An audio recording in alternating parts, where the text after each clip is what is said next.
Selamat pagi Bapak serta rekan-rekan sekalian. Di sini saya dari kelompok 4 ingin mempresentasikan tentang teori konsumsi. Sebelumnya saya ingin memperkenalkan anggota di dalamnya, yaitu yang pertama adalah saya sendiri Priscilia serta rekan saya Ratnasari. Yang pertama adalah faktor yang mempengaruhi teori konsumsi. Teori konsumsi merupakan bentuk perilaku konsumen untuk memenuhi kebutuhan barang dan jasa. Ada dua faktor yang mempengaruhi tingkat konsumsi seorang konsumen, yaitu pendapatan nominal dan kedua adalah pendapatan real. Pendapatan nominal merupakan pendapatan yang diterima oleh konsumen yang jumlah nominalnya adalah sesuai dengan nilai yang tercantum di dalam uang. Yang kedua adalah pendapatan real. Pendapatan real merupakan pendapatan yang jumlahnya sudah dideflasikan dengan perubahan harga barang dan jasa. Berikut contoh perhitungan pendapatan real, di mana YR sama dengan YN dibagi IHK. YN merupakan pendapatan real, sedangkan YN merupakan pendapatan nominal dan IHK merupakan indeks harga konsumen. Yang kedua adalah tingkat harga. Tingkat harga barang dan jasa di pasar dipengaruhi oleh tingkat pengeluaran konsumsi seorang konsumen. Tingkat harga berhubungan negatif dengan pengeluaran konsumsi. Apabila harga barang dan jasa mengalami kenaikan, maka pengeluaran seorang konsumen juga malah mengalami penurunan. Begitu pula sebaliknya. Yang ketiga adalah tingkat bunga. Tingkat bunga simpanan mempengaruhi tingkat pengeluaran konsumsi seorang konsumen. Apabila tingkat bunga simpanan di bank tinggi, konsumen justru akan mengurangi pengeluaran yang dikonsumsinya. Begitupun sebaliknya. Yang keempat adalah sosial ekonomi. Sosial ekonomi merupakan kondisi sosial ekonomi mempengaruhi pengeluaran konsumsi dan jenis barang yang dibelinya. Konsumen yang tinggal di lingkungan sederhana, pengeluaran konsumsinya cenderung lebih rendah dibandingkan dengan konsumen yang tinggal di lingkungan yang mewah. Yang kelima adalah selera. Selera seorang konsumen juga sangat mempengaruhi pengeluaran konsumsi barang dan jasa, di mana konsumen yang berselera tinggi cenderung lebih besar pengeluaran konsumsinya dibanding dengan konsumen yang berselera rendah. Yang kedua adalah beberapa hipotesis fungsi konsumsi. Yang pertama adalah hipotesis pendapatan absolut. Dalam hipotesis pendapatan absolut, konsumsi ditentukan oleh tingkat pendapatan absolut. Sehingga hubungan antara pendapatan dan konsumsi merupakan konsumsi secara jangka pendek. Apabila fungsi konsumsi bergeser ke atas sepanjang waktu, akan menghasilkan fungsi konsumsi jangka panjang. Ada beberapa hal yang menyebabkan fungsi konsumsi jangka pendek bergeser ke atas. Yang pertama adalah adanya migrasi dan urbanisasi.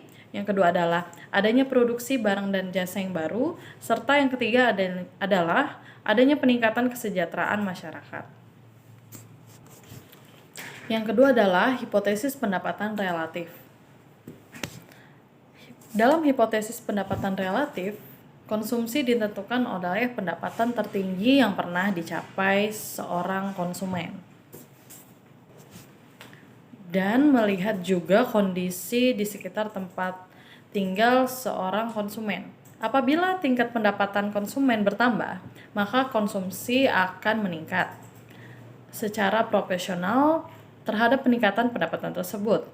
Tetapi apabila pendapatan konsumen cenderung rendah atau berkurang, maka konsumen tidak akan banyak mengurangi pengeluarannya karena konsumen tetap mempertahankan tingkat pengeluaran konsumsi secara semula.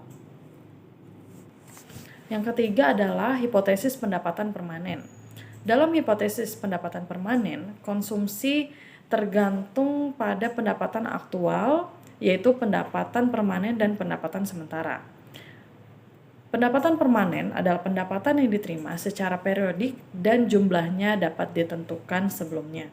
Yang kedua, pendapatan sementara adalah pendapatan yang jumlahnya tidak dapat diperkirakan sebelumnya, sehingga pendapatan tersebut dapat sementara, dapat positif, atau negatif. Atau kata lainnya yang dimaksud pendapatan tersebut dapat naik ataupun turun. Untuk slide selanjutnya akan diteruskan oleh rekan saya Ratnasari. Terima kasih. Assalamualaikum warahmatullahi wabarakatuh. Saya Ratnasari. Saya akan melanjutkan presentasi dari teman saya Priscilia. Pengeluaran konsumsi juga terdiri dari konsumsi permanen dan konsumsi sementara. Konsumsi permanen adalah konsumsi yang ditentukan oleh pendapatan permanen, sedangkan konsumsi sementara adalah konsumsi yang tidak dapat diperkirakan sebelumnya. Persamaan untuk pendapatan dan konsumsi sebagai berikut. Pendapatan aktual Y sama dengan YP ditambah YT. Konsumsi aktual C sama dengan CP ditambah CT, di mana Y adalah pendapatan aktual, YP pendapatan permanen, YT pendapatan sementara, C konsumsi aktual, CP konsumsi permanen, CT konsumsi sementara. Dalam hipotesis, pendapatan permanen pengeluaran konsumsi permanen CP mempunyai hubungan yang positif dan proporsional dengan pendapatan permanen, dengan persamaan sebagai berikut. CP sama dengan K dikali YP, di mana K adalah angka konstan yang menunjukkan bagian atau proporsi pendapatan permanen yang digunakan untuk konsumsi. Dalam hipotesis, pendapatan permanen MPC untuk pendapatan sementara adalah 0, yang artinya bila konsumsi menerima pendapatan sementara, positif atau negatif, tidak akan mempengaruhi pengeluaran konsumsinya. Hipotesis siklus hidup. Dalam hipotesis siklus hidup, menjelaskan tentang perilaku konsumsi seseorang berdasarkan pada umur dalam siklus hidupnya, yang dibagi menjadi 3 tahapan, yaitu yang pertama usia belum produktif, yaitu 0 sampai 15 tahun. Yang kedua usia produktif 16 sampai 16 tahun. Yang ketiga usia tidak produktif di atas 60 tahun. Dalam hipotesis siklus hidup, konsumen bersikap rasional, berusaha memaksimalkan kepuasan dari aliran pendapatan yang diterimanya. Dengan batas anggaran yang ada, sumber pendapatan berasal dari tenaga kerja dan kekayaan. Pengeluaran konsumsi dapat dituliskan dalam persamaan sebagai berikut. C1 CT sama dengan CYTL ditambah CAT, di mana C pengeluaran konsumsi, YL pendapatan dari tenaga kerja, A kekayaan bersih konsumen, C marginal to propensity to consume, T sama dengan waktu. Faktor-faktor lain yang mempengaruhi konsumsi. Beberapa faktor lain yang mempengaruhi besar kecilnya pengeluaran konsumsi masyarakat adalah yang pertama, distribusi pendapatan nasional.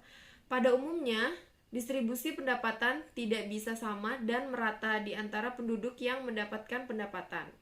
Biasanya penduduk yang berpendapatan tinggi MPC-nya lebih rendah daripada penduduk yang berpendapatan rendah.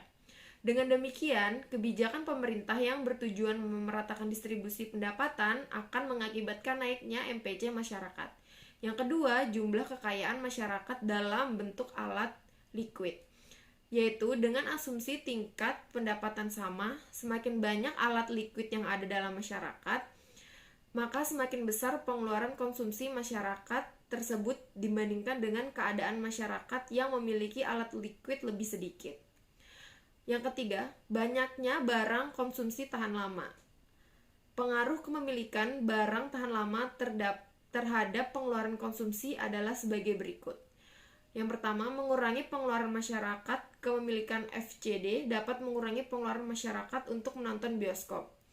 Yang kedua, menambah pengeluaran masyarakat. kepemilikan mobil, di mana semakin banyak memiliki mobil, maka makin banyak pengeluaran yang harus dikeluarkan untuk perawatan, pajak, bensin, dan asuransi. Yang ketiga, consumers durables. Biasanya jenis barang tahan lama harganya lebih mahal daripada barang tidak tahan lama. Harga rumah dan mobil biasanya lebih mahal harganya bila dibandingkan dengan pengeluaran konsumsi untuk makan. Sekian presentasi dari kami, kurang lebihnya kami mohon maaf. Wassalamualaikum warahmatullahi wabarakatuh.